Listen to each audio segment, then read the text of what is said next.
LiveHipHopDaily.tv. Welcome back to the Plug Radio. DJ Carlissimo and Carrie Michelle is out of town. We have our special guest, Nefertiti here. For my boo, Carrie, she's doing her thing in DC. Shout out to her and shout out to Live Hip Hop Daily in the mix right now too. If you want to check us out, go to LiveHipHopDaily.tv. There it is. To tune in. We also got another special guest in the mix. We got our first special guest of the night, man. FleetwoodFred, what's going on, man? What's up, man? Thank y'all for having me. FleetwoodFred is in the building. FleetwoodFred, man, tell the people about you, what you do, your music, how'd you get started? I'm going to do a small little intro because FleetwoodFred, I first heard him at Union off in East Atlanta. And his sound was different out of, everybody there. Everybody, they had their own trap sound. It was a couple, hip-hop, But Fleetwood, he had something that stood out that I haven't heard in a long time. That old Outkast sound. And I was like, I haven't heard nothing that sounds like that. But he captured it. Yeah. Everybody out here in Atlanta sounds the same. Not everybody. Let me not be like that. Most of the people out here, because I'm from up north, okay? I'm from Boston. So when I moved out here, we have all different types of people in the lane of all different types of music. But out here in Atlanta, I'm starting to say, there is very rare to find someone that stands out that does not sound like 2 Chainz or sound like all that you know what I'm saying? So, and with you being a person that stands out, that's always a blessing because that means you can bring so much to the table that a lot of people is not familiar with. It's a big advantage for you in the game right now. So where you from? No. Plug them in. Fred. I'm born and raised in Lithonia, Georgia, by way of Decatur. So all of the east side, and that's where I be at, where I've been at. How long you been doing music for? I started probably doing music, or at least taking music serious, probably like 2004. Okay. 2003, 2004. And then I started as a producer. It always happens that way. See, I didn't know that. I didn't know you produced. So I was making beats for different artists in the area and stuff like that. And then I guess I didn't like their points that they were trying to prove. So then you just end up being an artist and forget it. Exactly. Okay. So if it's a crown for the taking, we're going to take it. So my question is, now that I know you're a producer too. And I'll be asking a lot of questions.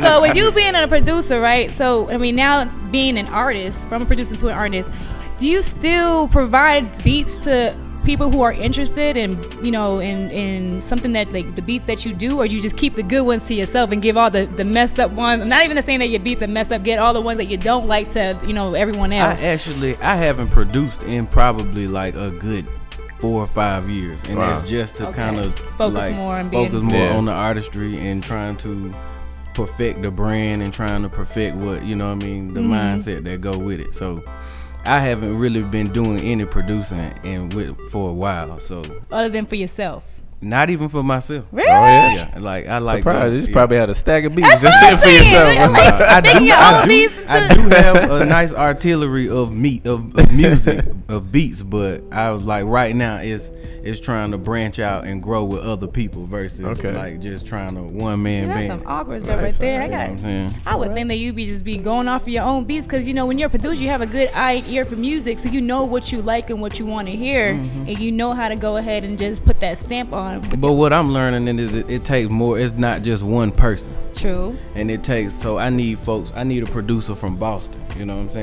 saying? Hey, Boston. Exactly. So if we can, and that's how we kind of take over all areas of everything. I feel you on that. And that's what my main purpose of not doing the production part of it. Even though I still do have beats, but. So basically, you're open to working with other people. Completely. Okay, that's good because some people are not as open-minded as some people like to stay in their circle. They don't really like to try other people out because they're afraid, or they just have that mentality where they just want to just do their own thing. Little known fact, he sings too. I caught him at you don't even want to say it. I caught him at Music Room. At Music Room with I can't remember the dude's name. What's the dude's name he was on stage with? With Tate. With Tate DeMond, my right hand man. Shout out to Tate. He was on that Sahara project, the Black History project. And I heard it once I heard him started rapping. I said, oh, that's him the whole time. And then he was singing the whole time. I was like, oh, he's singing. That's the underdog part coming out because when you look at him, I'm sorry, you look like you would be a rapper. So now that I know that he sings, ain't no one would ever figure that. And that would be the killer part right there because ain't no one nobody would be thinking, okay, I got this dude. Battle rounds, I got him. He's just a rapper. Let him bust out with some song. They be like, oh, this dude, he sings too. What the heck? So, what inspired you to go ahead and be an artist? Just like the artists that we were listening to at the time. I would say probably like 2003, 2000 and on. It was just like everybody's album we was listening to. You couldn't ride through the whole thing. You just had, certain songs on there that you liked, and that was it. Okay. So it was like, I want to compose a project that from front to back is like riding music. It's chilled music. It's like, a full element of just. I understand. Yeah. Cause I be switching through CDs like crazy. It was like one song I like, and then towards the end they be talking. I'm like, man, fast forward. I like fast forward. Okay, so you say you're from Lithonia, right? Yes, ma'am. So have you been doing shows or performances or marketing outside of the Atlanta area, or you just been focusing within your comfort zone, which is, Georgia itself? I'm branding and marketing primarily right here. I guess the word of mouth and the music kind of spreading out is kind of allowing it to be everywhere else. So we getting plays right now like LA. That's good. We getting known in Texas, Detroit, you know what I'm saying?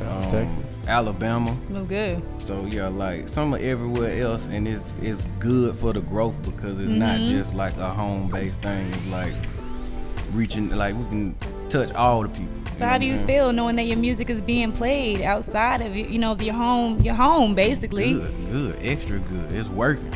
It's working. I was about to say that means you're doing a good thing. It's working. That's all it means. So I gotta ask the famous DaPlug question. Oh gosh, I don't know what it is. Don't look at me, because I'm like, I don't know. So pick any artist, dead or alive. Who would you want to work with? Nate Dogg. Damn, he had that right on top of his head. I chose Nate. If it wasn't Nate, it would probably be Sade. Okay. But yeah, Nate Dogg, that's just the original OG of like it was rap, but it was harmonic. It was singing. You know what I mean? It was like. It was the full chilled package, and then it was G-Funk music. It was like, you know what I mean? It was right after Parliament and George Clinton and people like that. So it was real funky. And Nate Dogg was the original hook man. Before Akon, before T-Pain, he was the original hook man. You ain't have a hit until you had Nate Dogg on your track. That's true. I have a few Nate Doggs in my track. Well, actually at home, it might be stacked up in the corner, but I be dusting up a bit like, yeah, bro. That's the big home. So you got any projects coming up, that you want to go ahead and let everybody know about? So right now, I was blessed to be able to work with Greg Street, and we finna drop that one this month, and it's like a reloaded of the last project I did, which was a 5-song EP. We was blessed last year to get indie EP of the year also. All right. So we kind of just put more on that. Screet hit me up and said he wanted to make a longer body of work. Okay. So we've been working on that. We actually just got done with that, and we're gonna be dropping that roughly like in hopefully the beginning of February. Hopefully. Okay. All right. I mean, timing is everything to me personally, so it's good that you're not rushing into stuff. Oh no. Sometimes people be rushing, and then when they actually put that treatment out or EP out, it's like it's not what they thought it was gonna be. And also, it's a basketball thing tape. Dominique Wilkins and Spud Webb, and the playoffs is coming up, and my Hawks got to be there. Got to make it happen. So I ain't got nothing to say about them Hawks. I don't know about this yet. I'm not gonna be a hater now. I still give they got a good squad. Yeah. They surprised me last year. No, I mean, I'm not gonna say anything. In due time, eyes is coming. I'm not gonna say anything. So Fleetwood, you got a track you wanna put people to head? Yeah, I wanna introduce this FleetwoodFred for my Hawks. So let me get it ready. Go ahead. Okay, my Nefertiti, introduce it. Nefertiti, introduce. All right, let me take over then. Goodness gracious, we're gonna go ahead and get this mix in right now. You said it was say it one more time. It's for my Hawks. All right. For my Hawks. The Plug Radio, live hiphopdaily.tv. Make sure y'all tune in and show some love, man. We'll get right back to these interviews.